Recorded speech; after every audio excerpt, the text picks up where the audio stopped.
Assalamu alaikum and welcome to Perspective. After this very tragic attack in Balochistan, there are questions, of course, but it's also, we know, part of Afghan soil being used by the kind of neighbor that we have, and Fitnatul Hind, which we'll be talking about. We'll be talking about what this means for the challenges of terrorism that Pakistan faces even as we speak. And the question, of course, for us now is, why does India use territories of other countries like Afghanistan to constantly perpetrate terror in Pakistan?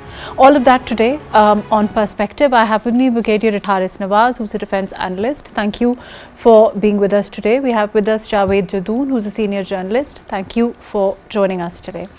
Brigadier Sahab, this is a question that, of course, is always turned around and made into something else about safe havens, about Pakistan, not being able to combat the threat of terrorism for other countries. But the real question remains, why does India use the soil of other countries to perpetrate terrorism in Pakistan?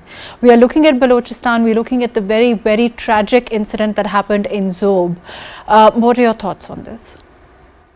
You see, it's been a very sad incident, but the point is the way Pakistan military and I would say the whole nation has fought Iranians during Marka-e-Haq, and they were really thrashed out, and they came to the knees and they rushed to the American president for mercy, and then they wanted de-escalation, ceasefire, and Pakistan agreed because we never wanted to further escalate.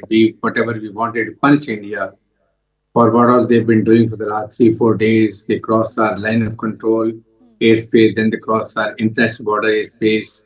Then they sent so many drones, 84 drones, and then we started firing missiles, BrahMos. And then DGI said, okay, we'll teach you a lesson. Then, of course, we went to the full mode and we really played hell with them. And they realized that what Pakistan military is and what our military and air force is capable of doing, and we did it. The point is, then now they have got nothing to tell to their people what have they done. They have been defeated, they can't tell to the people. So they are saying now Operation South Sandur is still on, and we don't accept international this water treaty, Indus Water Treaty. Then they are saying no, we did not ask for de-escalation. It was DGM Pakistan who said, and then the way we sorted down, then they were not accepting they lost 6 aircraft. And now they have affected 250 people soldiers have been killed. 100 are being given their guarantee. But just imagine. So these are the things show their weakness. And now they have decided to go intensify the proxies which they have, Hindustan, Faraj, and then they want to create destabilize Pakistan. That's a big issue. I think now Pakistan's strategy has gone very high.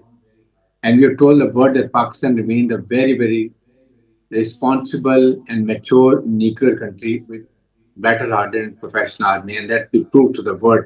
And now I think the world recognizes in this region as Pakistan as a regional stabilizer and India as an isolated. So they're not accepting it. This is the issue. And now they are doing their group of 4 people who are bothered about the kind of ethnic, this is also, of course, we know the way these passengers were asked to, get out of the bus, and then, of course, based on their ethnicity. This kind of crime is not new, unfortunately, to the kind of terrorist attacks we've seen in Balochistan. What do you have to say to that? You see, the point is now the military is doing their job. They are doing over 200 intelligence-based operations every day. And Field Marshal Asim Muniz has said that we will continue doing this and we will keep killing terrorists and we'll keep giving shahadat. And the more we have shaheeds, the more we are more strong to fight. But the problem, you see, the whole nation has to stand with it. And all elements of national powers have to come into play. And then we need to have 3-4 pronged strategy. Number one, military is doing their own duty. They're killing terrorists and they're fighting against intelligence operation done. But then you need to reach to the national political party like Dr. Malik, and like moderate politicians, the federal government team has to. On that, let me come back on that. We'll talk more about that. Let me go to Brigadier Haris Nawaz. Javed Jadoon Sab. Javed Sab, can you hear me? Yes, I can. Javed Sab, I want to speak to you about, this is of course the narrative that goes out, and we've seen it very recently again with India asking the questions like, why is Pakistan, the safe havens the mythical safe havens that they talk about as far as India is concerned. But the questions to ask is that who is responsible for this kind of terrorism that keeps coming from other countries into Balochistan, into Pakistan's territory, and who funds it and where does it come from? Are we asking this question enough? Are we giving out this narrative to the world, the counter narrative to what is being said consistently from across the border? Yes, thank you very much, Mahrukh. I think it was quite obvious that in the wake of this 4-day conflict with Pakistan, the kind of a thrashing India received, Pakistan shattered its myth of invincibility and military prowess and military capability. India was trying to become a hegemon in South Asia.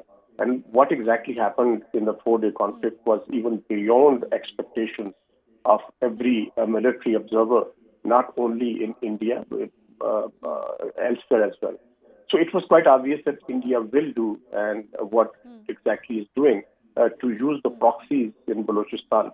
Of course, these people who perpetrated this crime, they haven't come from foreign lands. They are from Balochistan, but these people are proxies of India. And India, of course, will use, has been using in the past as well, but now in particular, India will use proxies in Balochistan and even in KP's bordering area with Afghanistan to sort of try and destabilize Pakistan. Your question was where the people are, where the funding is coming. Of course, Mahrukh, it is quite obvious that the funding and the logistic support is being provided by India. India's footprints can be seen everywhere. Even my question was that as far as the world is concerned, when they try to turn the tables and they talk about, whether Pakistan, the safe havens that they keep talking about, the imaginative safe havens that they feel that Pakistan has, are we telling the world, are we saying this enough, that this terrorism, people who are dying, our women, our children, our citizens who are being shot, who are being killed consistently, the kind of terrorism that is coming to Balochistan, even as we speak, our people are dying, Pakistan is bleeding. So, are we saying this enough, that where is this coming from, how is this happening, why is India doing this?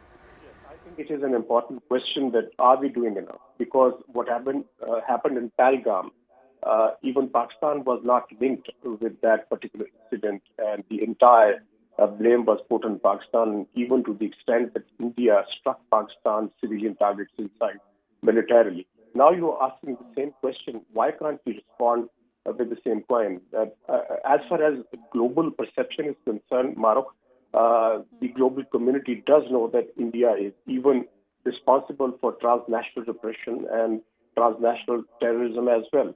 But is Pakistan doing what exactly should be done?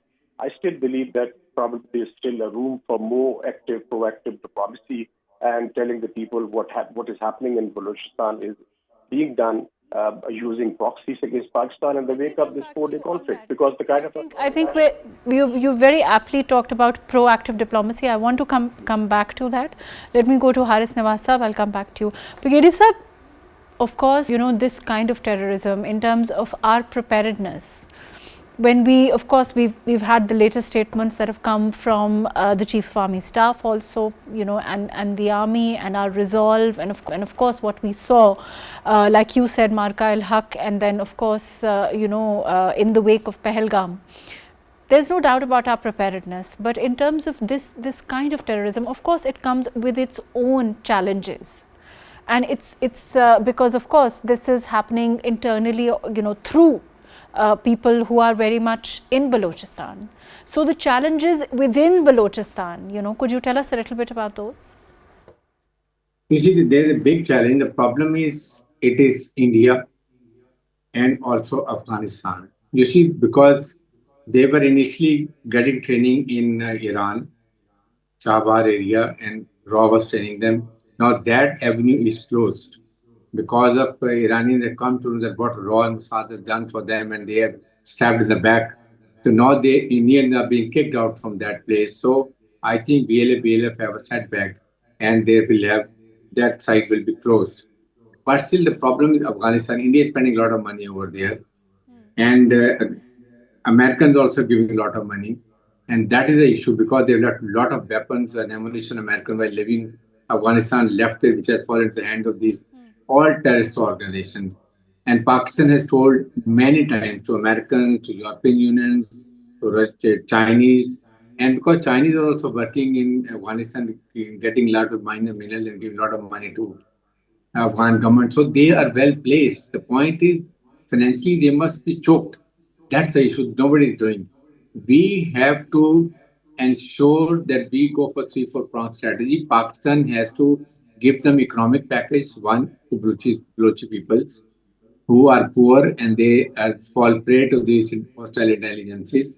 Number two, we must have, understand what are the reservations, what are the problems with the national parties who are moderate. We must ask them to see we should have a proactive policy. We must go to United Nations, we go to OIC, we talk to American, and now our stature is high. We can talk very convincingly to Americans that now since we are a victim of terrorism, we lost about 100,000 civilian and a few Pakistani troops also. Then we suffered economic loss of $150 million. So we can push them also, and along with all elements of national power. You see, problem is Pakistan military is doing, but then we need to have illegal spectrum. Hundi money is coming. We have, though we have tried our best to stop it, but still it is coming. Likewise, and smuggling, narcotics is coming, money is coming. That is falling into the head. And last, Afghan people, Afghan refugees must be returned to their homeland. They are the foreigners. It's a big nursery. There they're given refuge. There they get protection. There they give guidance, and then they carry out operations in Pakistan. So all these things are multiplying to create problems in Pakistan. So it has to be a wholesome effort. That is what I say. It has multi-pronged strategy. Only then we are going to be successful. Let me go to Javed Saab. I'll come back to you, Javed Saab. Haris Nawaz Saab, Brigadier Haris Nawaz Saab says that we've tried, we are trying, we are still, of course, trying to deal with this very real menace of terrorism that keeps coming from that side, but it is still happening. And whatever internally, let's talk about, let's focus on what we need to do internally to safeguard our own land. What are those, measures that you think we need to take very, very quickly for this to stop, to cut it off? Mahrukh, first of all, it would be kind of making it too complicated when we start talking about Afghanistan and the USA. I think we should be very clear about it that behind every terror incident in Balochistan and KP is a single entity, and that is India. India is the only country which wants to destabilize Pakistan. Now you're talking about the steps. Until and unless we have the clarity who is responsible. If we start blaming the Afghans and we start blaming the Afghan refugees, we start blaming the American policies in Afghanistan. We talk about the funding they're providing to Taliban, and I think then we lose the whole focus as far as this very serious, very existential threat is concerned. Where do you think the focus should be? Answer to your question is very simple. Single entity, and that is India. We know that why India is doing that. It's because of the defeat they suffered in the 4-day conflict. And now what we can do? There's a very simple answer. If they can do what they wanted to do with Pakistan, I think Pakistan still has the capacity. We must tell the Indians that if you keep doing what you're doing in Balochistan and KP, then we are going to strike back and strike back very hard. Because it is nothing but the power politics.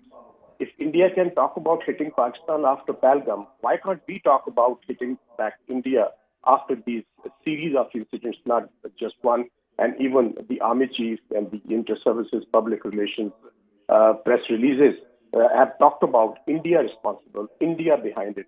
So why we try and complicate and confuse the situation by implicating so many other actors, and that would make it extremely difficult to take action against a single entity. But Javed Saab, when we talk about, like you are saying, why don't we talk about hitting back? isn't the question, isn't this at this time Pakistan has been an advocate for peace? We've consistently said that okay, you did Pahalgam, we responded, and we've showed you that we are very well able to respond to any external threat. Now let's sit down and behave like reasonable neighbors. That's the narrative that Pakistan is putting forward, right?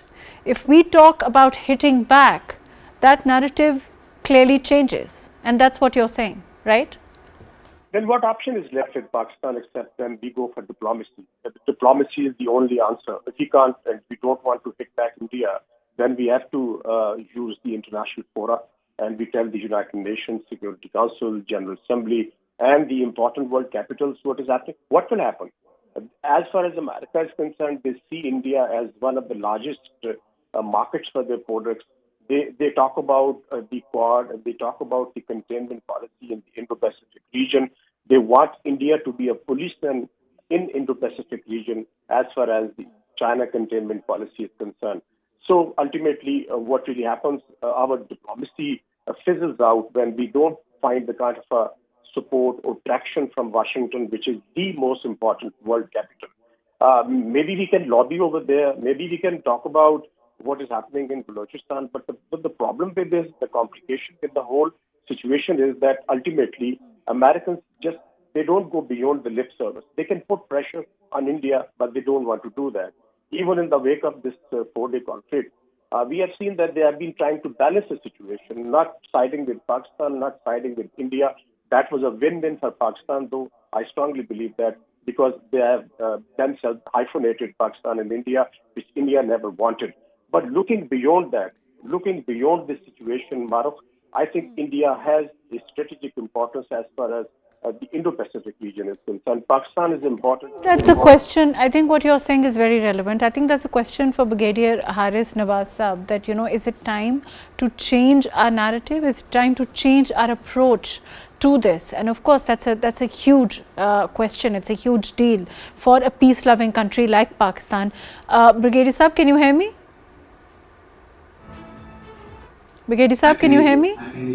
Yes, I can hear you. Javed Saab is just saying, he's saying that if we don't have an alternative except to change our approach, of course we are peace loving, of course we've told them that we can give back, worse than what you are doing in terms of, we can retaliate very, very adequately, more than adequately, and we've done so. But the question is, if we keep on advocating for peace, which is what we are doing, if we keep on saying that we are a peace-loving nation, which we are, if we keep on saying that let's behave like neighbors, that is not resonating, right?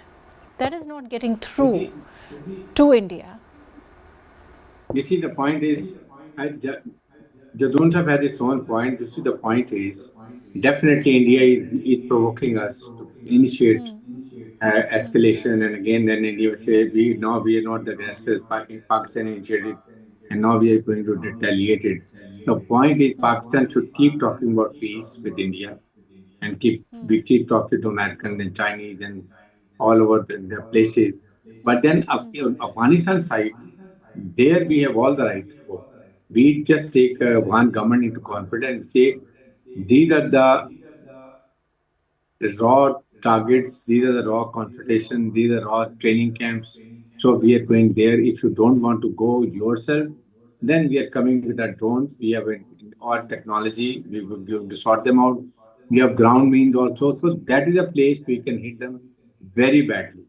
Apart, of course, we are doing more. So you're saying that we don't say that our narrative remains the same, but we collaborate with the Afghan government to come down hard on those safe havens or those havens which are being used by India to perpetrate terrorism. But isn't that what we're already doing? That we can do because initially, previously also we have done it, and we can we have understanding with the Afghan government. If they can't do it, then we must do, because it's seriously affecting us.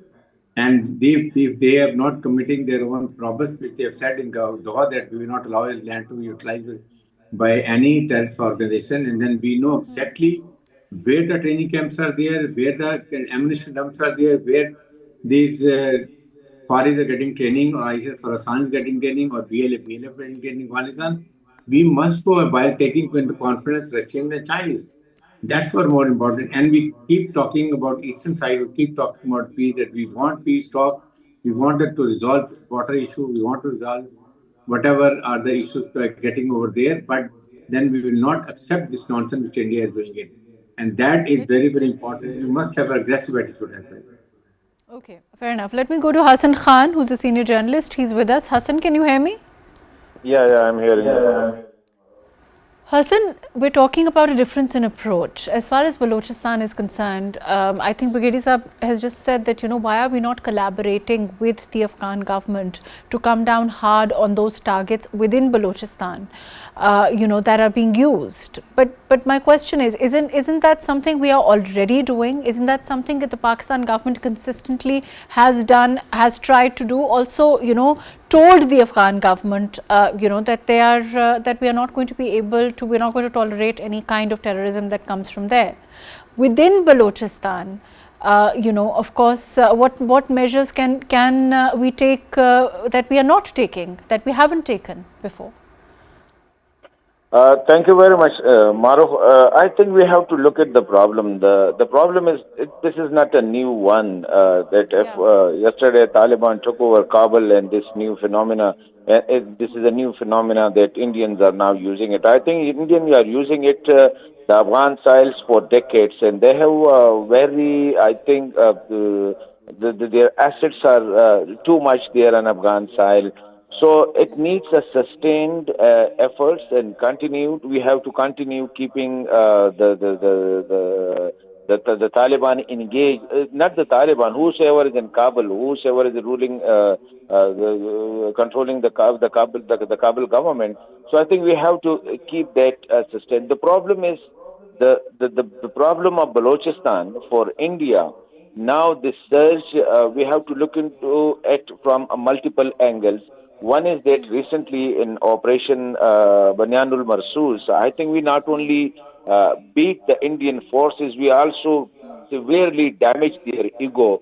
And they have, I think, built up and ensured the international community that India is the lone, I think, is the security provider in the region. Their navy is too hard, their military, their air force is number 4, and their military assets are capable enough to handle the entire region. But Pakistan's not only, I think we are not talking of the strategic weapons, which Pakistan's definitely, if the time comes, Pakistan will definitely use it. But I think beyond that, even in conventional war, they have been given a severe defeat. So now we have to be mindful of the fact that India will not sit silent. They will keep on increasing the hitting Pakistan to bleed Pakistan more, keep Pakistan more, I think, unstable. And for them, these two provinces. So what is the strategy then that Pakistan has? I think Pakistan's need to keep need to get more aggressive. Need to keep the Kabul engaged, but also I think aggressively pursue this Indian involvement or Indian interference in Afghanistan, in Balochistan, to the international community. So far, look, India, one Pahalgam, India has taken over the entire world and pick up without any investigation, without having any proof. They aggressively pursued anti-Pakistan agenda, propaganda in the entire world. I think Pakistan has enough proof that India is involved. Indian ministers' statement are there, Indian media statement are there. Even the Prime Minister's Modi statements are there. So Pakistan have enough evidence to tell the world that, look, India is here and they are using the Afghan style. Our permanent representative in the UN, he rightly pointed out that there are still ungoverned spaces inside Afghanistan, and especially these terrorist networks like the Majid Brigade, the BLA, the TTP, and the others. They are exploiting the internal the situation inside Afghanistan, and he rightly said that Taliban have problems and the world need to get engaged with the Kabul. So one, we need to aggressively pursue it with the Kabul administrations, whether it is the Taliban or any other one. And on the other side, we need to keep the world continue telling them that India is behind all these terrorist acts. These poor 9 laborers. I think in no civilized world, these poor 9 laborers who were uploaded from the veins and just for the reason that on their CNICs, the addresses were either from Lahore or Sialkot or Daska, from a specific province. So I think, is it a human act that you kill a person who is not aware of these political things, who is not aware of what Balochistan has, whether Balochistan has the grievances or not, and you just embark them and you kill them? I think these are enough to take it to the world that look at the Indian. They are not only targeting. Hassan, isn't it also time to acknowledge that as far as the world is concerned, after in the wake of Pahalgam, we saw what the President of the United States said, and then we also are looking at categoric denials that are coming from India that really there was no intervention, and it was after that we decided to pause with what they are calling pause. And of course, the President of the United States called something else entirely. We are looking at an attitude that is quite clear, stark, right in front of us. Is the world going to be an answer at all? I think, look, there is a difference between we going to the world and the Indian government going to the world. India was having no evidence of Pakistan's involvement in the Pahalgam attack. Pakistan categorically asked India that we are ready to be part of any impartial international investigation of the Pahalgam attack, and Pakistan is ready if it was found that any person who used the Pakistani soil or anywhere the Pakistan's government or any non-government, if they were involved, Pakistan will take actions. And it is not only on this, even in Mumbai attack, Pakistan offered its services to be part of the investigation. But Pakistan, on the other side, Pakistan has enough evidence to prove that India was behind the Jafar Express attack. India is behind the BLA. BLA peoples are being taken to India for their medical treatment. BLA people are financed by the India. Pakistan has enough convincing evidence to convince the world that India is behind this terrorism. But unfortunately, I don't know why Pakistan is not aggressively taking it to the international forum, aggressively pursue. India is still doing propaganda against Pakistan, despite the fact. Please stay with us. On that note, I'm going to go to Javed Jadoon Sahab. Please stay with us. Javed Sahab, Hassan is saying, why does Pakistan not aggressively take it to the world? The question is, we have taken it to the world. The question is, the world has also, is the world going to be able to give us the answers we want? Is the world going to be able to do for us what we want in terms of, it is of course our own battle, it is our own war, and we showed in Pahalgam that we are more than capable of fighting it. Mahrukh, let us understand this conundrum. The first part of the conundrum is that there's a juggernaut called the Hindutva, backed by or spearheaded by RSS. And Modi government is just a puppet in the hands of the RSS. As Army Chief pointed out himself in an interview with a foreign media outlet, that it is the double doctrine which is working in Pakistan to destabilize the country. He had an absolute clarity of mind when he said that it is the Ajit Doval, the National Security Advisor of India. It is his doctrine which is working in Pakistan to destabilize it. I don't know. I agree with Hassan that the only way for Pakistan, then what is the way forward now, Mahrukh? We have tried diplomacy, it hasn't worked. We have been talking to the several world capitals. Even they know that India is involved in transnational terrorism, not only in Canada, in the United States of America, in Pakistan, and even in Australia. And even to a certain extent, they have tried to carry out certain incidents in the UK as well. So what can we do right now? The answer to it is very simple. We need to tell the global community very, very clearly that if you don't intervene, you don't stop India, what India is doing in Balochistan, using its proxies and carrying out terror attacks against Pakistan, as was pointed out, killing the innocent passengers. then we will strike back at India. This is the only way forward. Javed Sahab, I understand what you're saying. I understand what you're saying. You're saying that, we tell the world to stop India. The world, as far as the US president is concerned, we saw, the role that he played in Pahalgam and in this ceasefire. But again, my question is, we saw the reaction that came from India post that also. So this is a neighbor that is really not wanting to exercise caution.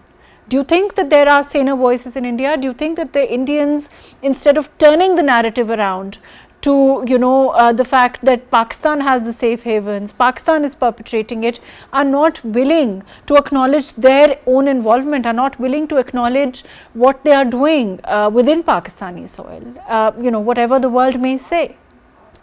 Mahrukh, having a desire for peace is one thing. Achieving the peace through that desire is entirely a different thing. Of course, you repeatedly said that Pakistan is a peace-loving country.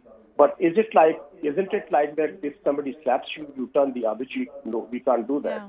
Yeah. As far as Indian voices are concerned, there's not a single voice in India which is the same voice, not even in the media, not even in the civil society, not even in the political realm.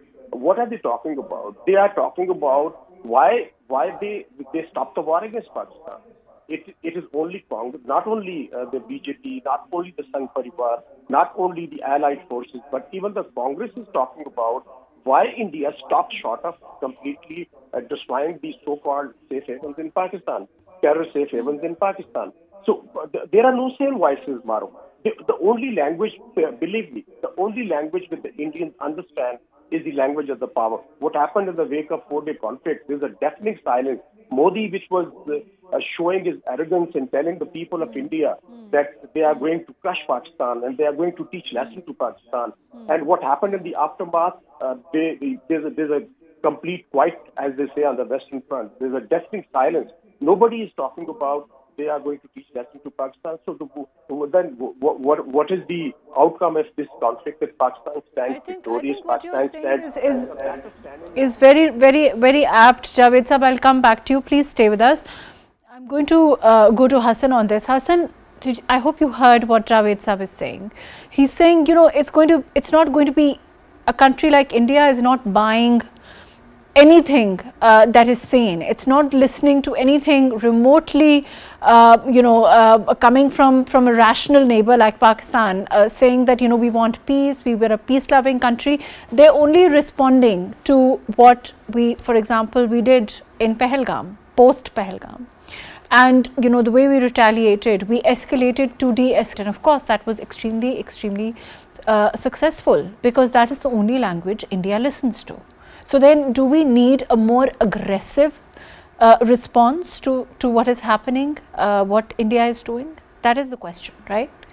Look, Mahrukh, I think there is no question of disagreement with what Jadoon Sahab is saying, that the Indian policy is to eliminate Pakistan, to assimilate Pakistan, to take it over completely. They are talking of what we call it Mahabharat. There is not only Pakistan, but the rest of the South Asian countries, including Bangladesh, including Sri Lanka, including Nepal, and up to Afghanistan. So I think that they in their dreams are very much sure that, and they are working on that policy.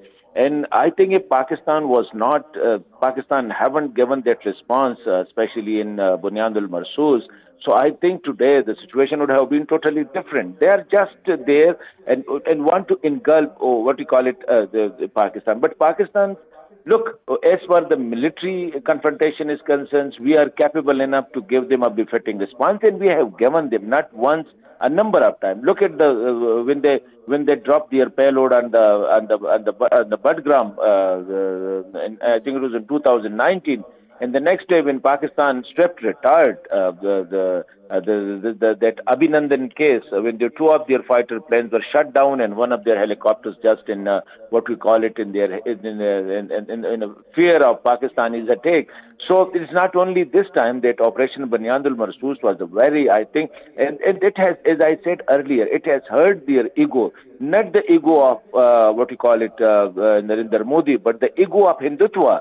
And this is in this extremist mindset. It is across the board in India. Pakistan's need to take along the world, to convince the world that look, Pakistan want to peace, to live in peace.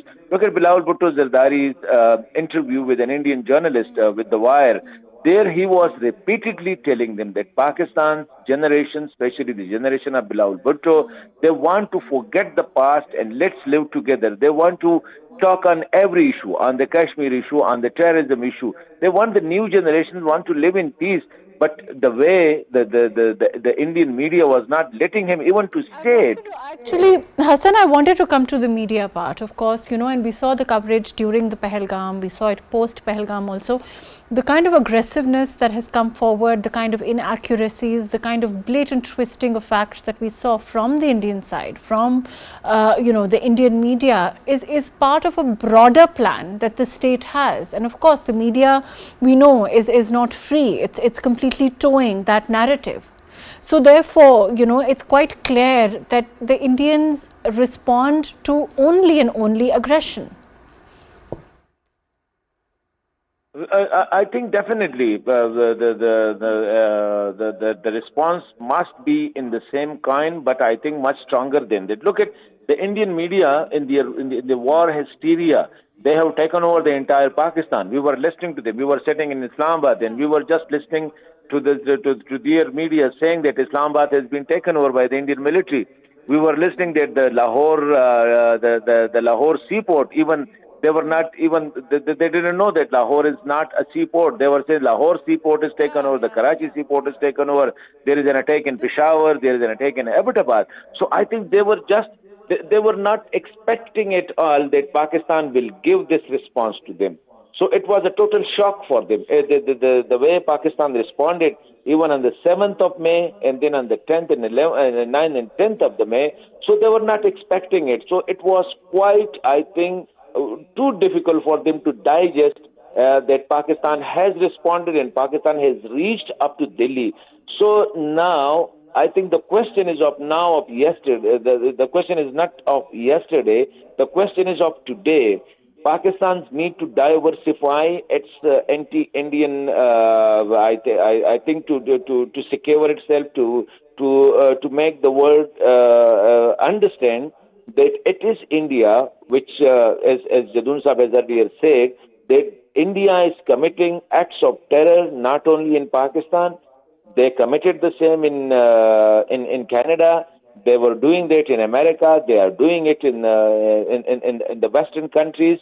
Pakistan is unfortunately suffering from the Indian acts of terrorism for the last more than, I think, a number of decades. But unfortunately, Pakistan has not aggressively pursued this narrative abroad. Yes, within Pakistan, we are talking of it. Within Pakistan, we are concerned about it. But so far, we haven't taken the word on our side to express the same concern, the same anguish as today the entire Pakistan is suffering. 9 of our innocent workers, laborers, were shot point blank, and I think for no reason at all. So I think we have enough evidence that it's not only they are using their proxies inside Afghanistan. We have Kulbhushan Yadov-like people who were the serving military officers.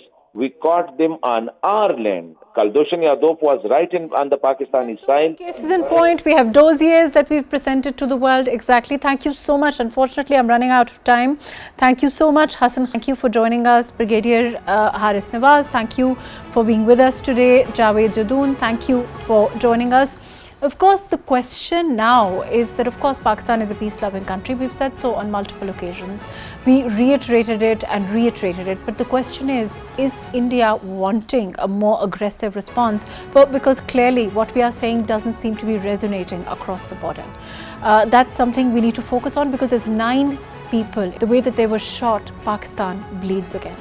Thank you so much for joining us today on Perspective.